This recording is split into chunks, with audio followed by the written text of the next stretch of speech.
their function or lesions and the cerebellar peduncles. Okay?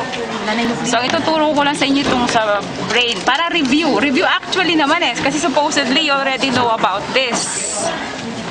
Okay? So, your cerebral cortex, you know that it's divided into lobes by your central sulcus of Rolando and your lateral sylvian fissure.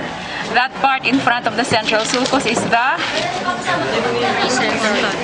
frontal lobe, while that lobe behind the central sulcus is your parietal. That part below the sylvian fissure is your temporal. Okay, and of course this is your occipital pole. Okay, so again you have to orient where you see the cerebellum. That's posterior.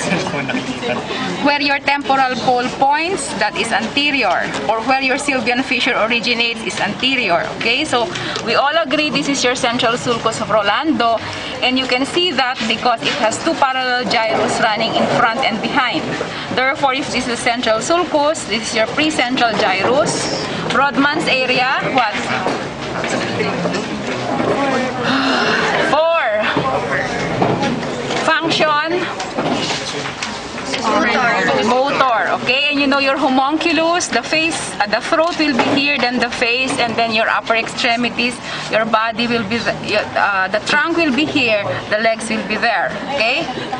Then, so that if you have lesion here, you would have, later na lang in relation. So this in front of the precentral gyrus, the precentral sulcus, then you have two sulci, your superior and your inferior frontal sulcus, which divides it into superior frontal gyrus, middle frontal, inferior frontal. Okay?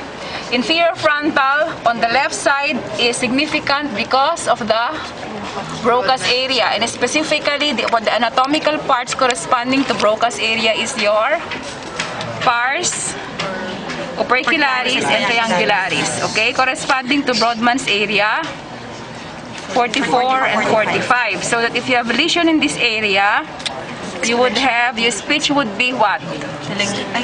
What type of aphasia will you have? Motor or sensory? Motor. Your speech will be telegraphic. Okay? If it is on the left. If your lesion is on the right, Broca's area, your speech would be dull and monotonous. Okay? So this is your Broca's area. So those are the parts of the frontal lobe: precentral gyrus, superior frontal, middle frontal, inferior frontal, containing on the left your Broca's speech area. Parietal lobe. Just behind the central sulcus is the post-central gyrus, Brodmann's area 312, corresponding to your primary somesthetic cortex or sensory cortex. If you have a lesion of this area, you will have complete absence of proprioception and vibration sense on the opposite side, diba? Because of the decussation at the middle thirds of the medulla. And again, the same homunculus will hold true for your the same homunculus in the precentral gyrus is true for the postcentral, meaning your face region would be here, your upper extremities, and then the trunk will be there. Okay? So if there is a lesion here, you would have absence, complete loss of proprioception and vibration, but there is a retention. You will still be able to feel pain because at the thalamic level, you would be this would enable you to perceive pain. Behind the postcentral gyrus is the postcentral sulcus. Then the remainder of your parietal lobe is divided just into two. The superior parietal lobule, which is your secondary somesthetic cortex. On the right, if you have a lesion of the right superior parietal lobule, you would have contralateral neglect. Okay? Now, the inferior parietal lobule is made up of two gyrus, the supramarginal and the angular. How do you differentiate between the two? If you follow your sylvian fissure, the gyrus that hugs the tip of the superior of the sylvian fissure is your supramarginal, While if you follow the superior temporal sulcus, the gyrus which hugs it is your angular gyrus. Okay? Both of these, supramarginal and angular, which are parts of the inferior parietal lobule, are association type of cortex. Okay? So this is purely motor. This is a motor cortex. This is sensory cortex. While your supramarginal and angular are association cortex. Okay? Now, your angular gyrus on the left corresponds to Brodmann's area 39, which is your Wernicke's area for written word. Okay? While your Brodmann's area for spoken word will be here at this region of area 22, the posterior part of the superior temporal gyrus. Okay? So you already know parietal lobe. Now let's talk about the temporal lobe. It is divided into 3 gyri by the superior and the middle temporal sulcus, superior temporal gyrus, middle temporal, inferior temporal gyrus. As far as functional significance is concerned, your superior temporal gyrus is important because if you open it along this banks, you would see the transverse gyrus of Heschel, which is the primary auditory area, area 41-42, while at its posterior surface would be your Wernicke's area, which is for spoken word. So that if you have a lesion of this area, you would have sensory aphasia, which is characterized by a language with jargon aphasia, neologisms, and word salad. Okay? So that is the Reynan, humingi ka nga ng ano. So let's go to the basal surface of the brain. Okay.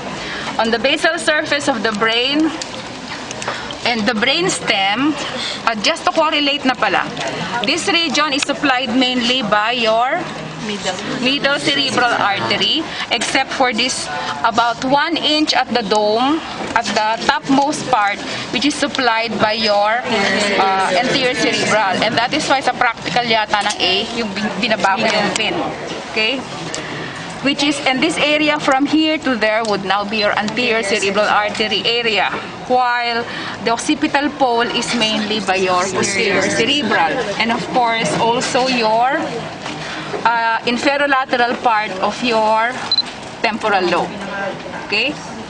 Now, if you look at the brain stem, so this is your, this is your medulla, this is your pons.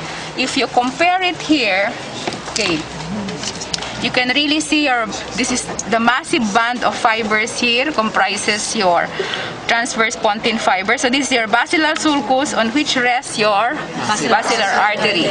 This is the brachium pontis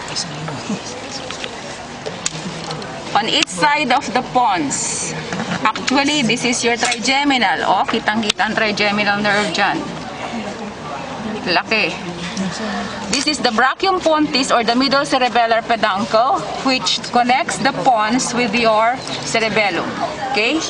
And this is your pontomedullary junction. Okay? So that this elevation here on each side would comprise the pyramids. While itong nasa gilid na to would be your inferior olives. Ito siya. Ventral siya. Ventral. So, pyramids. Pyramids. Inferior olives, inferior olives. If you have a lesion of the pyramids, what will be the manifestation?